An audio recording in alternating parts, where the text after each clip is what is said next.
Je regarde le champagne pétiller dans ma coupe. Une bille Carsalmon rosée. Un choix excellent, coûteux. Mais il faut ce qu'il faut, n'est-ce pas? Surtout quand on célèbre la vérité. C'est ce qu'ils célèbrent aujourd'hui, je suppose. Leur vérité.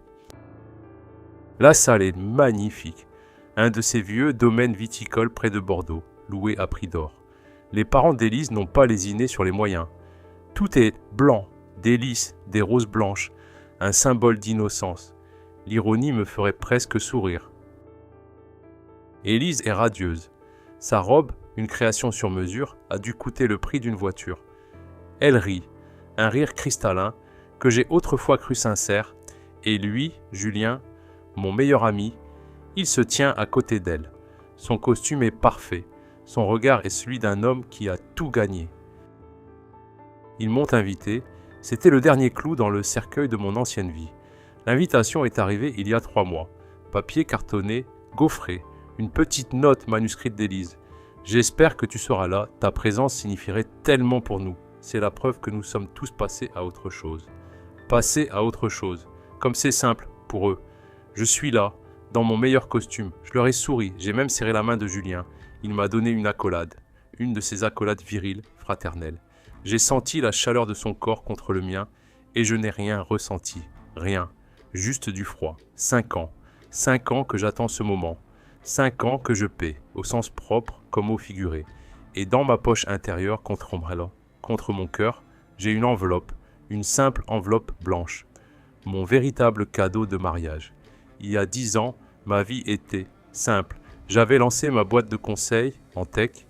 Les premières années ont été brutales, mais soudain, tout s'emboîtait. Les contrats rentraient, je respirais enfin. C'est là que j'ai rencontré Élise. Elle travaillait dans le marketing pour un de mes clients. Elle était vive, brillante, ambitieuse. Elle comprenait mes ambitions. Elle n'avait pas peur de mes longues heures. Elle était mon ancre et ma voile. Et puis, il y avait Julien. Julien, ce n'était pas un ami, c'était mon frère. On s'était rencontrés à l'université. C'était le genre d'ami avec qui on n'a pas besoin de parler pour se comprendre. Il était là quand mon père est mort. J'étais là quand il a perdu son premier gros contrat. Nous étions indissociables. Quand je lui ai présenté Élise, il a souri de cette façon si particulière qu'il avait. Il m'a pris à part et m'a dit « Celle-là, ne la laisse pas filer. Elle est parfaite pour toi et je ne l'ai pas laissée filer. » Notre mariage. J'ai l'image en tête, claire comme du cristal. Julien était mon témoin, le garant de notre union. Je me souviens de son discours. Je m'en souviens mot pour mot. Il a levé son verre. « Regardez-les » avait-il dit à l'Assemblée. Je connais cet homme, je connais sa valeur, et je peux vous dire qu'il n'y a pas d'homme plus loyal sur cette terre. Et Élise, tu as réussi ce que personne n'avait fait avant toi. Tu l'as rendu complet. Il s'est tourné vers moi, les larmes aux yeux. Je le jure, il avait les larmes aux yeux. « Mon frère, a-t-il dit, ta loyauté est ta plus grande force. Et je te promets aujourd'hui, devant tout le monde, de toujours veiller sur vous deux, de toujours protéger cette union. C'est ma promesse de témoin. À votre bonheur, tout le monde a applaudi. J'ai applaudi, j'ai pleuré. Loyauté, c'est un mot lourd de sens. 2 ans plus tard, tant le bonheur s'est devenu tangible. Élise m'a annoncé qu'elle était enceinte. J'étais terrifié et fou de joie. 9 mois plus tard, Léo est né. Léo, quand j'ai tenu ce petit être dans mes bras pour la première fois, tout a changé. Mon entreprise, mes ambitions, tout devenait secondaire. J'ai regardé ce visage minuscule, ces petits doigts serrés autour du mien. C'était mon fils, mon sang, ma lignée. La peur avait disparu, remplacée par un amour si absolu, si animal, qu'il m'en coupait le souffle. Julien, bien sûr, est devenu le parrain, le protecteur spirituel de mon fils. Il était là tout le temps. Il changeait les couches, il me donnait des conseils. Nous étions une famille parfaite, un trio inséparable, devenu un quatuor. C'était ma vie, c'était ma vérité, et c'était un mensonge. Le changement a été subtil. Léo avait presque 1 an. Élise est devenue distante, froide. Quand je la touchais la nuit, elle se raidissait. Elle passait des heures dans la salle de bain ou au téléphone avec sa mère. Son téléphone, il était devenu une extension de sa main. Toujours face cachée sur la table, toujours verrouillé. J'ai mis ça sur le compte de la paix, compte de la fatigue. La dépression postpartum, peut-être, le stress. J'ai essayé de lui parler, de lui offrir de l'aide, des vacances. Elle m'accusait d'être étouffant. Elle me disait que j'étais paranoïaque. Ce mot, paranoïaque, il allait devenir leur arme favorite. Et puis, un mardi soir, elle était dans la douche. Son téléphone a vibré sur la table de nuit. Encore et encore. Ce n'était pas une vibration normale, c'était un appel. Par réflexe, j'ai regardé. L'écran était allumé. Un nom s'affichait. Julien. Mon cœur n'a pas accéléré. Il s'est arrêté. Je n'ai pas réfléchi. J'ai pris le téléphone. Il était déverrouillé. Elle avait dû oublier. J'ai ouvert les messages. Ce n'était pas des « ça va », c'était « tu me manques, je ne supporte plus quand il te touche ». La nuit dernière était incroyable. Il faut qu'on trouve un moyen. Et puis, des photos, des vidéos, 2, ensemble, dans des chambres d'hôtel, dans sa voiture. Mon cerveau refusait de comprendre. C'était Julien, mon frère. Et c'était Élise, ma femme. Je suis resté assis sur le bord de notre lit, le sang de la douche en fond, et le monde s'est écroulé. Mais le pire n'était pas là. J'ai fait ce que tout homme détruit ferait. J'ai cherché la date. Quand est-ce que ça avait commencé? Je suis remonté dans l'autre historique, des semaines, des mois, et je me suis figé. Le premier message, le premier rendez-vous secret, la date 1 an et 3 mois plus tôt. J'ai fait le calcul. Encore et encore, 1 an et 3 mois. Léo venait d'avoir 1 an, la conception. Leur liaison avait commencé avant la conception de Léo. C'était une pensée abstraite, une impossibilité mathématique. Léo, mon fils, n'est peut-être pas mon fils. J'ai failli vomir. Le son de la douche s'est arrêté. J'ai reposé le téléphone, exactement comme il était, face cachée. Quand elle est sortie, souriante, une serviette autour d'elle, je lui ai dit que je devais retourner au bureau, que j'avais oublié un dossier. Mon visage était un masque de pierre. Je ne sais pas comment elle n'a rien vu. Peut-être qu'elle ne me regardait déjà plus. La semaine qui a suivi a été un enfer éveillé. Je devais savoir. Non, je ne devais pas. Je ne pouvais pas ne pas savoir. La colère était là, mais elle était écrasée par une peur panique. Si Léo n'était pas mon fils, qui étais-je? Qu'était ma vie? J'ai mis en place un plan. C'était sordide. J'avais l'impression d'être un criminel dans ma propre maison. J'ai commandé un kit de test ADN en ligne, livré à mon bureau sous un faux nom. J'avais besoin d'un échantillon de Léo et d'un échantillon de Julien. Celui de Julien a été facile. Il est venu dîner le vendredi. Il m'a demandé pourquoi j'étais tendu. J'ai dit que c'était le travail. Il a bu dans un verre de vin. Quand il est parti fumer sur le balcon, j'ai récupéré le verre. Je l'ai mis dans un sac stérile. Celui de Léo, c'était le plus dur. C'était mon fils. Je devais le voler. J'ai attendu qu'Élise soit dans le bain. Je suis entré dans la chambre de Léo. Il dormait dans son berceau. Il était si beau. Il me ressemblait. N'est-ce pas? Il avait mes yeux. Non? J'ai vu sa tétine, sucette, sur la commode. Mes mains tremblaient. J'ai regardé la porte. J'entendais l'eau couler. J'ai pris la tétine. Je l'ai mise dans le deuxième sac. J'ai failli m'effondrer sur place. J'avais l'impression d'avoir commis un sacrilège. J'ai tout envoyé au laboratoire le lendemain matin. Et j'ai attendu. Pendant 7 jours. 7 jours où je vivais, je travaillais, je souriais. Je tenais Élise dans mes bras. Je jouais avec Léo.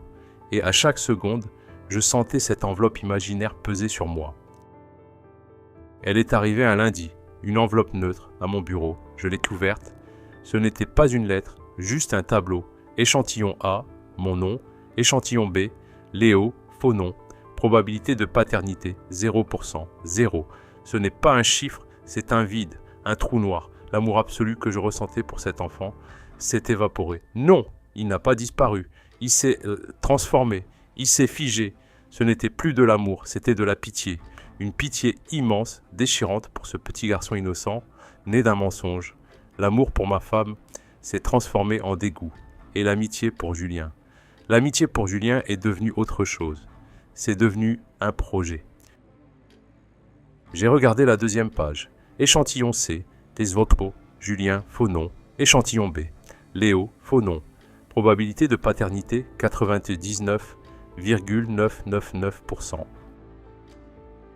J'ai pris ma décision en moins d'1 minute. Je n'allais pas leur montrer le test. Oh non, c'était trop facile.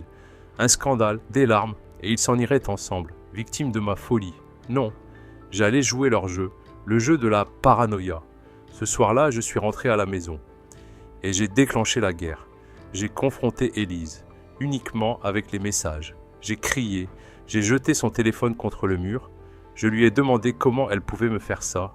Elle n'a même pas nié, elle a pleuré, elle a dit qu'elle était perdue, que je travaillais trop. Et puis avec quoi elle a tourné l'accusation contre moi. J'avais fouillé dans son téléphone. J'étais un monstre contrôlant. Le divorce a été une boucherie. Nous étions devant les avocats, une salle de réunion aseptisée, sentant le café froid et la trahison. J'étais l'agresseur, le paranoïaque. Julien, bien sûr, n'était nulle part. Il s'était mis en retrait, jouant le rôle de l'ami choqué qui ne voulait prendre parti. Et puis, le coup de grâce, l'avocat d'Élise a sorti les chiffres. Léo, mon fils, aux yeux de la loi, elle demandait la garde exclusive, prétextant mon comportement violent, j'avais cassé un téléphone, et elle demandait une pension alimentaire. Pension alimentaire. J'ai regardé mon avocat, il a haussé les épaules. C'est la loi, m'a-t-il dit. Il est votre fils légitime. Si vous contestez la paternité maintenant, ça va être long, sale et traumatisant pour l'enfant. J'ai regardé Élise. Elle m'a regardé droit dans les yeux, le visage plein de larmes feintes. Elle savait que je ne pouvais rien dire sans avoir l'air d'un fou absolu. J'ai signé, j'ai accepté de payer. Pendant 5 ans que je signe un chèque, chaque premier du mois, pour l'éducation du fils de mon meilleur ami. 5 ans qu'ils vivent ensemble, dans une belle maison, probablement payée en partie avec mon argent. 5 ans de torture psychologique. La pire, ce n'était pas les chèques, c'était les apparences. Je devais voir Léo, j'avais un droit de visite, un week-end sur 2. Au début, je prenais l'enfant, mais je ne ressentais rien. Ce vide, cette pitié, ce n'était pas sa faute. Je le savais, mais je ne pouvais pas. Je regardais son visage et je voyais Julien. Alors j'ai arrêté. J'ai dit que j'étais trop occupé. Et c'est là qu'ils ont porté le deuxième coup. Ils m'ont accusé, devant tout notre cercle d'amis, d'être un père absent. Un monstre qui avait abandonné son propre fils par dépit amoureux. Mes amis se sont détournés de moi. Ma propre famille m'a regardé avec suspicion. J'étais l'homme qui avait tout détruit par jalousie, puis avait abandonné son enfant. Le point culminant de cette torture a eu lieu il y a 1 an, le Noël dernier, chez les parents d'Élise. Ses parents sont de la vieille bourgeoisie bordelaise, riche, traditionnelle, catholique. Pour eux, l'honneur de la famille est tout. Ils m'avaient invité. Pour Léo, disait-il, pour que l'enfant voie son père à Noël. C'était un piège. J'étais assis à leur table immense. Léo, qui avait maintenant 4 ans, était sur les genoux de Julien. Élise était radieuse. Et le père d'Élise, un homme que je respectais autrefois, a levé son verre. Il a porté un toast, pas à moi, pas à sa fille, à Julien. « Je veux lever mon verre à Julien », a-t-il dit, sa grosse voix résonnant. Un homme, un vrai, un homme qui a su être là quand ma fille et mon petit-fils en avaient besoin. Un homme qui a pris ses responsabilités, qui a assumé le rôle de père que d'autres ont fui par lâcheté. Julien, merci d'être l'homme de la situation. Tout le monde a applaudi. Julien m'a regardé par-dessus la tête de son fils et il m'a souri. Un petit sourire, triomphant. J'ai souri en retour, j'ai levé mon verre et j'ai su. J'ai su que le moment était venu. J'ai su que j'allais attendre leur mariage. Un mariage qu'ils voudraient grandiose pour sceller leur victoire. Un mariage payé par ce vieil homme qui ne savait rien. Et nous y voilà, le groupe de jazz a fini son set. Le père d'Élise vient de finir son discours larmoyant. Le maître de cérémonie s'approche du micro. Et maintenant, nous avons un invité spécial. Un ami de la famille qui aimerait dire quelques mots. Accueillons-le. Je me lève. Je sens tous les regards sur moi, la pitié, le mépris, la curiosité. Je boutonnais ma veste. Je marche calmement vers la scène. Je prends le micro. Je souris. C'est un sourire sincère. Pour la première fois en 5 ans. Je regarde Élise. Elle est magnifique. Je regarde Julien. Il est nerveux. Bonsoir à tous. Ma voix est calme. Elle porte dans le silence soudain. Élise, Julien, quelle magnifique réception. Vraiment, les parents d'Élise, vous vous êtes surpassés. Je me tourne vers le père d'Élise. Il me fait un signe de tête distant. Julien, Je pensais à toi tout à l'heure. Je pensais à mon propre mariage. Tu te souviens de ton discours, Julien ? Tu étais mon témoin. Le visage de Julien se fige. Tu as parlé de loyauté. Tu as parlé de vérité. Tu as promis de veiller sur nous. Et je dois dire, Julien, tu as tenu ta promesse. Tu as veillé sur ma femme de très près. Tu l'as veillée si bien, je continue, que 9 mois plus tard, Léo est né. Oh, je sais ce que vous pensez, que je suis amer, que je suis le mari jaloux qui n'a pas supporté de perdre. C'est l'histoire que vous avez racontée, n'est-ce pas ? C'est l'histoire pour laquelle j'ai payé une pension alimentaire pendant 5 ans. Je vois la panique dans les yeux d'Élise. Ne fais pas ça, murmure-t-elle, mais le micro ne la capte pas.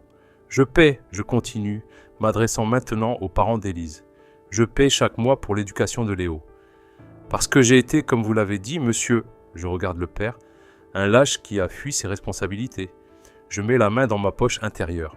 Je sors l'enveloppe, l'original, vieilli de 5 ans.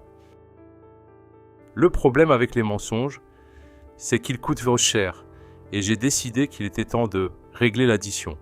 Je descends lentement de la scène. Je marche vers la table d'honneur. Je m'arrête devant le père d'Élise. Élise pleure. Julien est blanc comme un linge. Je tends l'enveloppe à son père. « Je pense que vous devriez voir ceci, dis-je calmement. Il me regarde, confus. C'est un test de paternité que j'ai fait il y a 5 ans. Il prouve que Léo n'est pas mon fils. Je continue, ma voix ne tremblant pas. C'est le fils de Julien. Il l'était depuis le début. Votre fille et mon meilleur ami m'ont menti pendant 1 an avant de me faire porter le chapeau. » Le père d'Élise ouvre l'enveloppe. Ses mains tremblent. Il lit le 0%. Je me retourne vers l'assemblée. Je vous demande pardon de gâcher la fête, mais je pense que cet homme, je pointe le père d'Élise, mérite de savoir pour qui et pourquoi il paie aujourd'hui. Je regarde une dernière fois Julien. Son visage, ce n'est plus de l'arrogance, c'est de la pure terreur. Il sait que sa vie est finie. Je me retourne vers Élise. Tu avais raison, Élise. Ta présence signifierait tellement. Je suis passé à qu'autre chose. Je pose délicatement ma coupe de champagne sur la table la plus proche. Je n'attends pas le chaos. Je n'attends pas les cris, les accusations. Je me retourne et je marche calmement vers la sortie. Je passe les grandes portes du domaine et je sens l'air frais de la nuit sur mon visage. Pour la première fois en 5 ans, je respire.